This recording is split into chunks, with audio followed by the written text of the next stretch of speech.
Sean bienvenidos a otro episodio de Tripas de Gato en YouTube. Soy una persona sádica y muy violenta.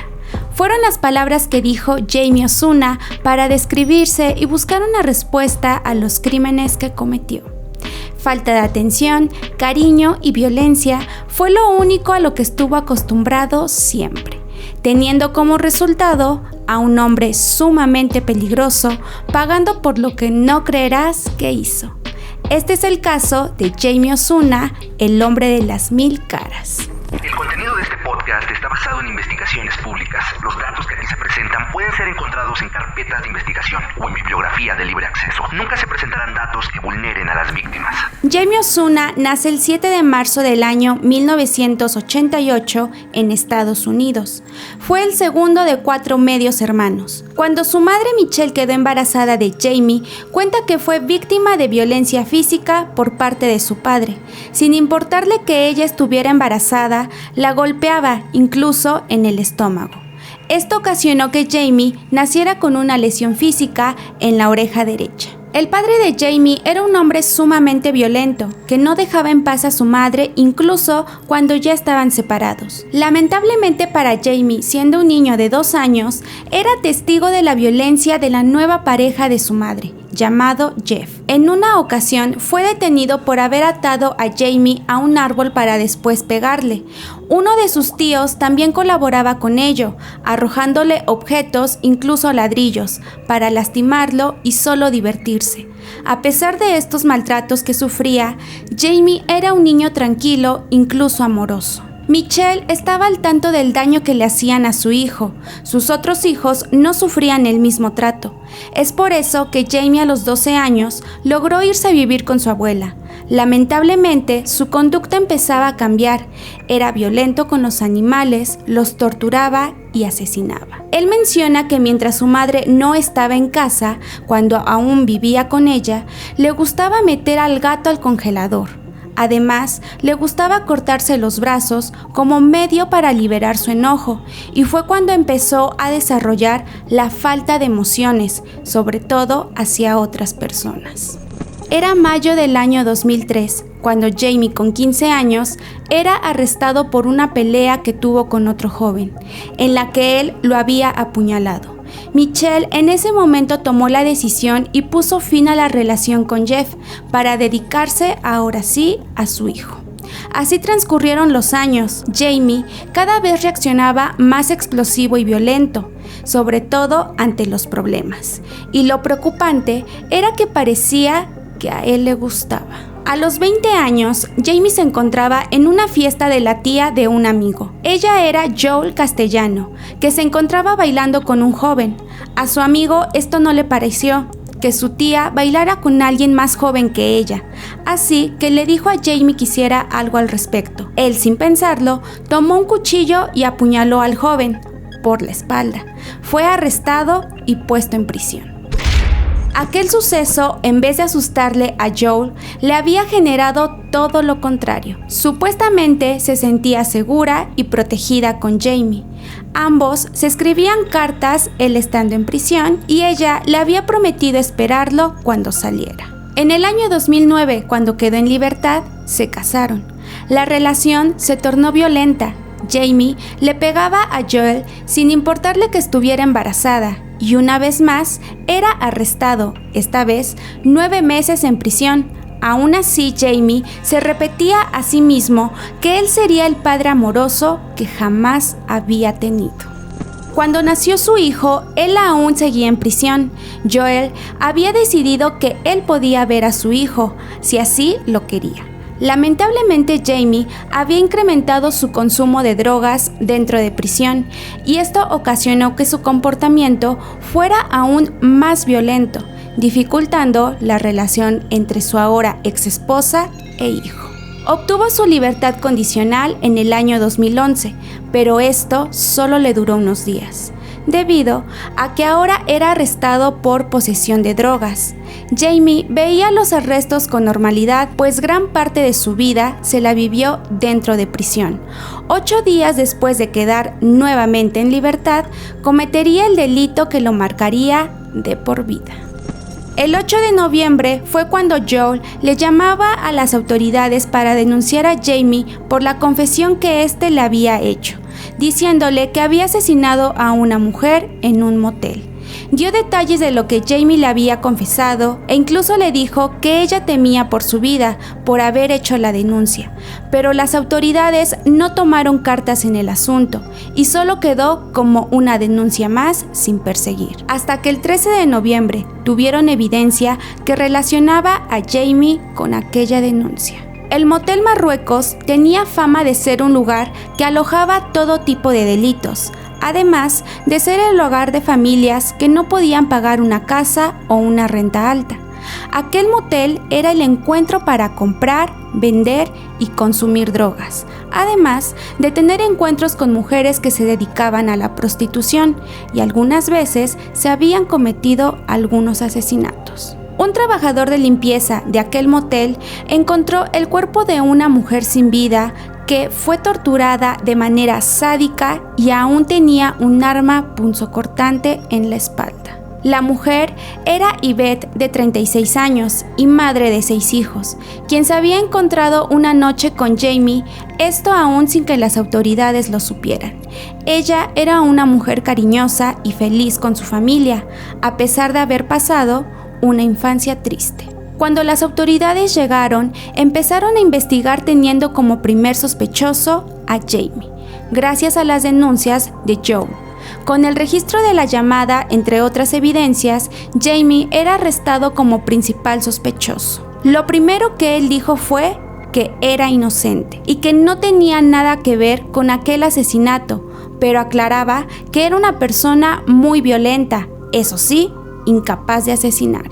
Como era de esperarse, sus declaraciones se contradecían, porque él sabía perfectamente todo lo que pasaba en aquel motel, dejando ver que sí tenía conocimiento de lo que había pasado aquel día. Incluso dijo que tenían que investigar a los demás hombres que habían estado en esa habitación, debido a que uno de ellos había sido el autor y no él. El juicio siguió en proceso en espera de una sentencia hasta el año 2017. Una característica que a muchos les daba curiosidad eran los múltiples tatuajes que Jamie tenía en el rostro, los cuales abarcaban mentón, cuello y parte de la frente, sorprendiendo a todos cuando reapareció en las noticias para la resolución de su sentencia. Ahora tenía la cara completamente tatuada, pareciendo un hombre al que se le debía temer, sobre todo por su peculiar tatuaje en la frente, que era un pentagrama. Él había explicado que los tatuajes eran la forma de sentir alguna emoción, dejando en claro que los cortes que se hacía desde los 12 años escalaron a múltiples tatuajes. El dolor lo hacía sentir vivo. Retomemos su sentencia. El castigo que se buscaba era la pena de muerte con la inyección letal, pero la defensa de Jamie lo asesoró para que él aceptara los cargos y, de ser así, podían negociar una cadena perpetua. Así que el 28 de marzo del año 2017, Jamie aceptaba los cargos por el asesinato de Yvette Peña. Amigos y familiares de Yvette se mostraron felices debido a que habían pasado varios años buscando justicia por ella y ahora sentían un alivio. La fiscal de distrito comentaba lo siguiente: Hoy el señor Osuna se declaró culpable del asesinato, así como de intento de asesinato y otros cargos a cambio de una sentencia de cadena perpetua, sin posibilidad de libertad condicional. Anteriormente se enfrentaba a la pena de muerte. Las autoridades no estaban tan satisfechas con los resultados, pues el mismo fiscal aseguraba que Jamie era simplemente malvado y que merecía la pena de muerte por la tortura que había cometido con su víctima. La hija de Yvette, que estaba en aquel juicio, menciona que no podía creer la actitud de Jamie ante el caso. Se mostraba cínico, relajado y sobre todo carente de remordimiento, incluso burlón cada que la familia de la víctima hablaba. A esto se le sumó el comentario del abogado defensor de Jamie, que dijo: Ni siquiera sé si puede comprender el remordimiento. tiene tantos problemas mentales. Pasó el tiempo y Jamie era fan de escribir cartas peculiares a la fiscal y a quienes habían contribuido para atraparlo. En el año 2012 le mandó una carta junto a una rata muerta por correo a Joel, en la que prácticamente la amenazaba por ser una soplona. Olivia LeBoyce, periodista reconocida por entrevistar a criminales y quien mostró información importante para analizar a este asesino, fue la única periodista que Jamie permitió para que lo entrevistara, y siendo esta la única y última entrevista que daría. La mayor parte de este material viene de esta entrevista, por si quieren saber más detalles. Con respecto a las cartas dirigidas a la fiscal, en ellas se pueden leer sutiles amenazas hacia su persona, pues asegura que ella no podría estar en paz debido a que él siempre estaría pensando en un nuevo plan para atacar. Incluso aseguró que nunca más sabría a quién asesinó y dio pistas entre nombres y lugares. En una de ellas se despidió con la frase ¿por qué tan serio?, haciendo alusión al Guasón, además de dejar en claro que él era satanista y que el alma de Ivette Peña le pertenecía por haber sido su víctima. En aquella entrevista, Olivia le hizo soltar datos importantes a Jamie.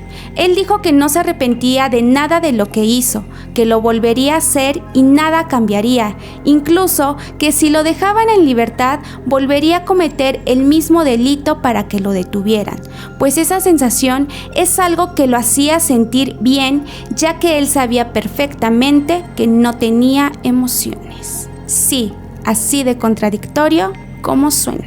Detalló por qué le gustaba torturar antes de asesinar.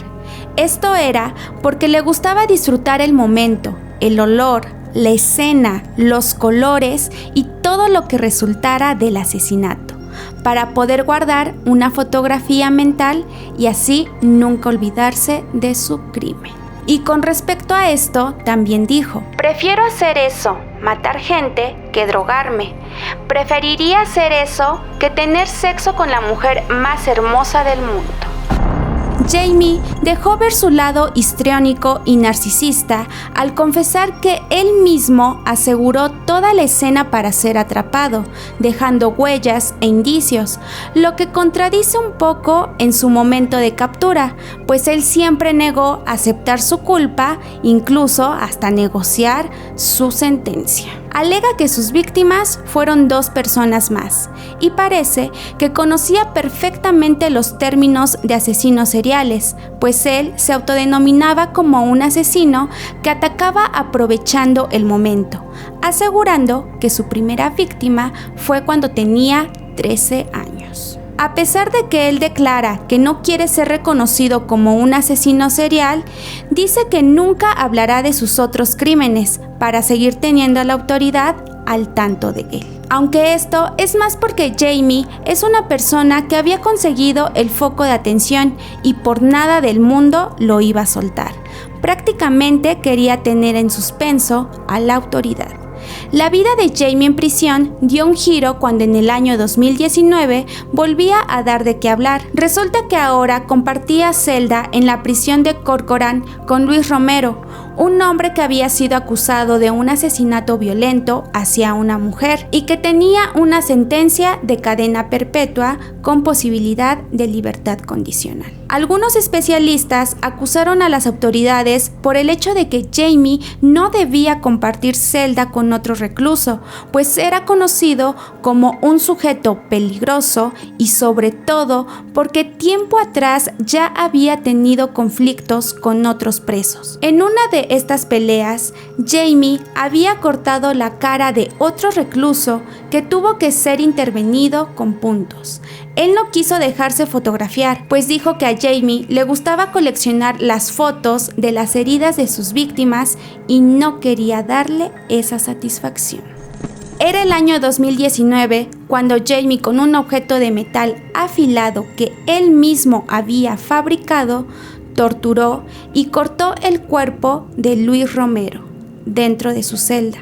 El hombre fue encontrado el 9 de marzo por la mañana por los custodios. Se dijo que Romero aún estaba con vida cuando fue brutalmente torturado. Lo que se les hace curioso es que supuestamente no hubo gritos o ruido que alertara a otros reclusos y obviamente a los guardias. Ellos jamás se dieron cuenta del asesinato. La familia de Luis Romero dijo que la celda estaba cubierta con una sábana sin que los guardias preguntaran por qué Jamie la había cubierto, pues según ellos, en su última inspección, ambos hombres estaban bien y obviamente con vida. La forma en que encontraron las partes del cuerpo, entre ellas la cabeza, eran tan sádicas que fue considerado un asesinato atroz, cruel y que manifestaba depravación excepcional. Además, según los informes forenses, en el rostro de Luis habían cortes en las comisuras de la boca simulando una sonrisa. Pero si esto aún no fuera aterrador, Jamie tenía un collar con partes de Luis Romero. Jamie se declaró inocente mientras se mostraba relajado y burlón. Incluso empezó a hablar de fútbol como si eso fuera lo más relevante en el juicio por el asesinato de Luis Romero. A pesar de que años atrás él mismo declaraba que no quería ser enviado al pabellón para enfermos mentales porque sabía perfectamente que lo que hacía estaba mal, con lo que pasó en el año 2019, su plan no funcionó. Fue trasladado al pabellón psiquiátrico de la prisión estatal de Salinas Valley. Y aunque anteriormente había sido diagnosticado con esquizofrenia y paranoia, ahora también se le consideraba con trastorno de personalidad antisocial, es decir, psicopatía, y trastorno límite de la personalidad.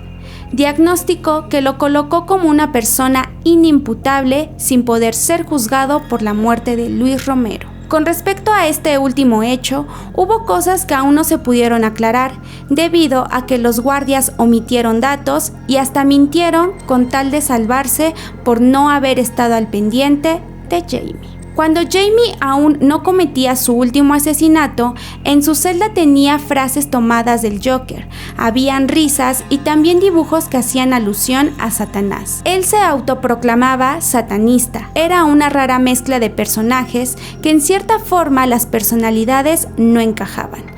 Un payaso supuestamente justiciero, un satanista y un asesino serial que buscaba atención. Tal vez esta sea la respuesta a una frase peculiar que tenía escrita, que era el hombre de las 1000 caras. Y aunque hay una película que se llama así, él dijo nunca haberla visto y que lo único que pretendía era dar miedo a las personas, cosa que disfrutaba. Un pasatiempo que Jamie tenía cuando era joven era leer. Se pasaba horas y horas leyendo libros de psicología y enfermedades mentales en casa de su abuela. Realmente le llamaba la atención, y aquí se podría resumir que inconscientemente buscaba respuestas desde los 13 años por no sentir emociones y saber que algo extraño pasaba en su mente. Además, otro dato curioso es que él perteneció a pandillas. Algunos tatuajes que tenía en el rostro hacían alusión a ello, y su sobrenombre era Loquito. Pero siempre aclaró que lo que hizo fue por gusto y nada relacionado con las pandillas, que abandonó una vez que se casó. Jamie siempre supo que algo pasaba dentro de él, porque no podía sentir las mismas emociones que otras personas, aunque se esforzara. Cuando desarrolló este interés por buscar explicaciones, no hubo figura paterna o materna que lo ayudara. Al contrario, en su mente, la forma de expresar y sentir era simplemente con violencia, sensación que buscaba para sentir adrenalina. Pero pronto esto no sería suficiente si sus manos no se veían manchadas de sangre. Cuando asesinó, eso lo hizo sentir bien. En sus palabras, sadista y diabólicamente divertido. Y aunque él sabía perfectamente las consecuencias de sus actos, jamás se asumió como una persona enferma mental. Sin duda, Jamie sabía lo que hacía, y a la fecha no se descarta que pueda cometer otro acto violento. Por eso está bajo vigilancia. Algo importante que hay que destacar es que cuando cometió sus crímenes tuvo toda la atención que tanto quería desde pequeño a costa de la vida de otras personas. no fue considerado asesino serial, a pesar de que él admitió haber asesinado a 2 personas más y dejando pistas al aire para que lo investigaran. Sin embargo, estamos frente a un psicópata, narcisista y una de las personas más peligrosas de los últimos tiempos, que de no haber sido atrapada, sin duda, ya habría tenido más víctimas. Este fue el caso de Jamie Osuna, el hombre de las 1000 caras. Y así llegamos al final de otro episodio. ¿Qué les pareció? Dejen sus comentarios para que podamos saber qué opinan de este caso. No olviden suscribirse, darle like y activar la campanita para que les lleguen las notificaciones de todo nuestro contenido aquí en YouTube. También chéquense los archivos oscuros por si quieren saber de otros temas. Chequen todas las redes de Tripas de Gato y sin más que decir, yo soy Beth y recuerden que lo esencial es invisible a los ojos.